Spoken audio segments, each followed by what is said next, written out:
think we all know that I have a giant pattern collection, and I have been slowly working my way through and having a look at exactly what I have in there, destashing some of the ones that I just know are not going to work for me, and refreshing my memory about the ones that I do have and that I would like to try sooner rather than later. Today I have my costume section. So these are ones that I've actually never tried any of them, and I really want to, and I just don't have a reason or an excuse to make an over-the-top elaborate costume. I'm getting to that point now where I'm just like, you know what, I don't need a reason. It's going to be an interesting project, it's going to be an interesting challenge, and it will be something fun to do. So I'm going to go through this section with you today and have a look at all the patterns that I've got and see if there are any that really jump out at me and make me want to try them immediately. First up we have McCalls 6819, which I believe is inspired by Once Upon a Time, which is one of my favourite TV shows. This is definitely the Snow White character. I love all of these, and I really actually like the undershirt that is featured here. I think I would probably end up tweaking it a little bit just to make it a little bit more fitted at the waist. I might even crop it and add in a waistband with some elastic in so that it's sat in exactly the right place, because I don't like tucking those kind of voluminous tops into tight trousers, and I would want to wear this with tight trousers, much like the ladies are in the envelope. But I do really like this one, and I am going to keep it. And I think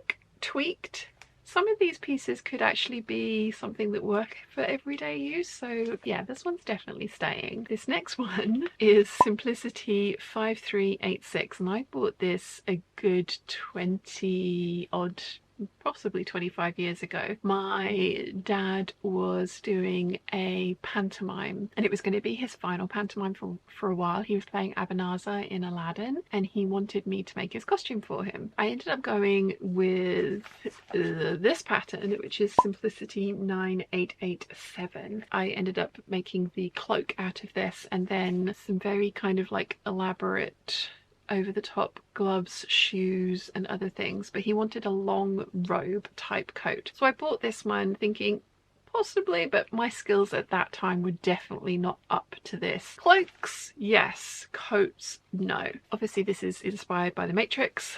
I don't think I'm going to keep this one. This is not the sort of thing that I am ever going to make. If I do make coats, it's probably only ever going to be for myself, and this is not a style that I would want to wear. So this one's going to go, but I am going to keep the cape because it's got such good memories and I use this one, whereas that one, as I say, I didn't use. So this one's staying. Next up is Simplicity 8185, which is one of their DC comic Bombshells. It's Supergirl. I think this is adorable, and it's so cute, and it's got the boot covers and the cape and the skirt and the belt and the bustier. I think it's a really cute outfit. I really like how they've styled it. I don't think I would make a Supergirl inspired one, but obviously you can completely tweak this and make it into any kind of superhero that you wanted, obviously just with the right colour choices and emblems put on it. So I'm keeping this one. I think it's adorable. Yeah, this is staying. Next we have McCalls 7763. This is an Angela Clayton pattern. I really like this on her, and if I went to the kind of events where I needed this kind of a dress, I would 100% use this pattern. I think it's gorgeous, but I don't go to those kinds of events, and I'm never going to make this, but I am keeping it because I love Angela Clayton and I wanted to support her and her McCalls patterns. So I think I bought every single one of them. In fact, this one was from Diane because it was part of a pattern swap. So it was a present from one of the lovely Peeps. So thank you, Diane. This one is staying. There are going to be a lot of Angela Clayton patterns in this section. This one is McCalls 8017. It's the sunflower dress. I think, again, absolutely beautiful. I really like this silhouette. I think it's 1860s-ish. I'm not an expert, so I probably have that wrong, but this is the kind of historical silhouette that I particularly like, and if I was going to make a dress, I can definitely see it being something like this. So I am keeping this one. As I say, it's an Angela Clayton pattern. I love it, but I actually could possibly wear this one. If I was going to make a historical outfit, it would definitely be the kind of hoop skirt, the round hoop skirt era rather than the bustle era. I don't like Regency. I like it on other people, I don't like it on me. So yeah, it would definitely be the kind of very, I think it's the romantic era, I think that's what it's called, but again, I am not an expert. Another Angela Clayton, this time 7885. Again, I love this. This is more panier than a round hoop skirt, I think. Again, I am not an expert, but it's gorgeous. I think this is inspired by Claire Fraser's wedding dress in the first season of Outlander. I think I do very much like this, and it went with the McCalls 7886. It's the following number, and that's the cloak pattern. Again, inspired, I think, by Outlander. It's another really cute one. There's some really interesting construction that goes in the hood of this one. I've watched all of Angela's videos. This is staying as well, as is this one. McCalls 7988.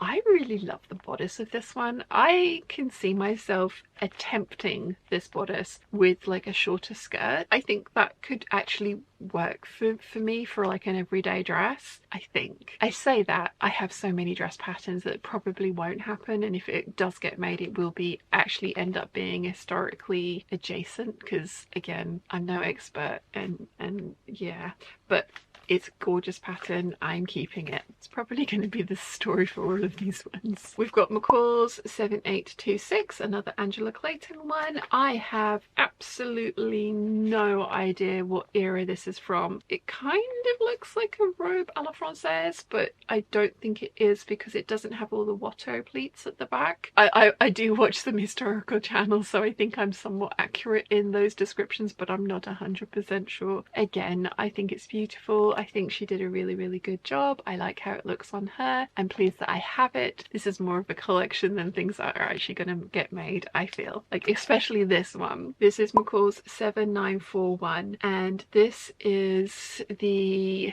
noughties, 1900s and 1910s, I think, which I think is Edwardian. I'm not 100% sure. Again, I am no historical expert. Titanic era, I think that's 1912. So I really love how this looks. It's very Rose de Whitpicator. Oh, I can't say her name, but Rose from Titanic. I can imagine her wearing this, and I wouldn't be surprised if that was inspired by this, but it's not something that I think that would suit me overly well, although it does have definition at the waist, so maybe I'm wrong in the dating of this one. But again, it's staying because Angela Clayton collection. Next, McCalls 8231. Now this one I might actually make and wear in modern day. I love the shirt, and I do really like the skirt, and I could shorten the skirt so it was a little bit more appropriate for my day-to-day wear. I love how she has played around with the stripes on the shirt waist. I think this is gorgeous. This could get made. This is more likely to get made than some of the other ones that you've just seen. Now we've got some Yaya Harm patterns. This one is McCalls 7555. It's an underbust corset top, and there's a couple of options. One's got a collar and one's got sort of like little floofy bits on it. I really like this, and the Dirndl project that has stalled a little bit but is not completely finished, because I've still got the beautiful fabric that the lovely Karen sent me, which is only stalled and will get finished eventually. Yeah, it's kind of morphed into something that looks a little bit like this. I really like this. I love Yaya Han. I think she's really clever, and I love watching her videos as well. So I have that one. Again, staying, as is this one. This is technically not a bunny suit because it is a lace-up corset at the back, and the Playboy bunny suit is actually a zip-up back. I know that because I was a Playboy bunny and wore a Playboy bunny corset or uniform for 2 years. So technically this is inspired by that, but it isn't accurate in that way. However, the joys of making things like this is that you can make it however you want it to, and you will end up with more waist cinching potential with something that laces up like this one does. I bought it because I was thinking about making myself my own bunny outfit. Having worn one, as I say, I kind of know what goes into making them, and we used to have on-site seamstresses that would alter and make new costumes for new girls coming in, and obviously alter ones for girls that needed them altering in any way. So it was a really interesting process. They'd make the front and the back and then alter the side seams, and so fronts and backs would be fitted to you as best they could be, and then they would be tailored to you from there. This also comes with the collar, cuffs and a tail pattern. It doesn't have the ears on here because I would imagine that would run slightly too close, and the Playboy bunny outfit is one of the own I think there's 5 or 6 copyrighted or trademarked uniforms in the world, and the bunny outfit is one of them. I'm really pleased that I have this. I'm not going to get rid of this. I don't know if I will make this, but it's a possibility. Now this one I bought for the Krenolin, not so much the corset. I have ideas for this one because I want to use this kind of a Krenolin underneath of the butterfly wings that I have for my butterfly dress that I have been planning and have had the fabric for almost 10 years, because James and Nia bought it for me as a thank you for making her wedding dress, and they've been married 10 years this September. So I've had plans for this for a very, very long time, and I really want to give it a try. I love that this comes with corsets as well. If anyone's made this, let me know in the comment section down below how you found it. There are lots of other Krenolin patterns out there, but I am glad that I've got this one and it is going to stay. Also comes with the kind of like knickerbockers and the collar details, as well as a couple of corsets in the Krenolin. We have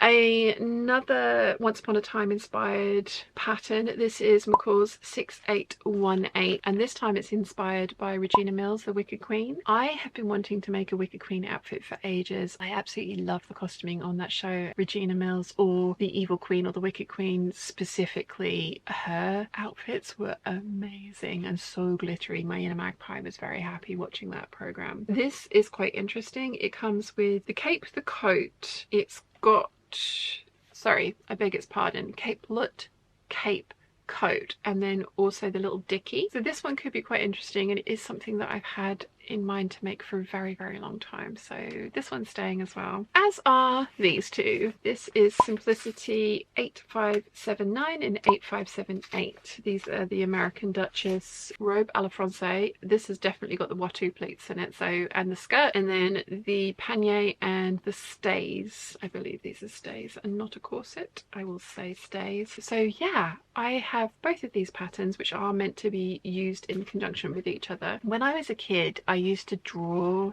these kinds of dresses with all of the floof and the wide panier skirts and all the floof and stuff on them. Now, as I mentioned, I much prefer the kind of rounded romantic era, again I think I have that right, dresses over this kind of dresses, but I did used to fantasize about these as a child, so at some point I would love to make this one up. I think it would be a really fun challenge, but again it's one of those things where I'm just like, I have nowhere to wear it. And I know there's loads of fantasy balls and events. There's some in the UK, there's some in the States, I know that, probably loads in other countries as well around the world. So it's not that there aren't opportunities to go to these things and wear these things at these different events. I just don't know if I would have the courage to go to one of those by myself. We will see. Maybe if I make the outfit, I will pluck up the courage to go to the event. We shall see. Yeah, out of all of those patterns, I'm only destashing one, and it's a men's pattern, so I don't think that's much of a surprise. But it was really nice to go through these all again. As I say, most of them are because I wanted to support Angela Clayton, not that I was ever going to make the thing that the pattern was about, but some of these are definitely ones that I want to try at some point in the future. So you'll have to let me know in the comment section down below if you have any of these patterns, if you've made any of these patterns, and which ones you would like to see me try and make up sooner rather than later. If you've enjoyed this video, you might want to check out this one here.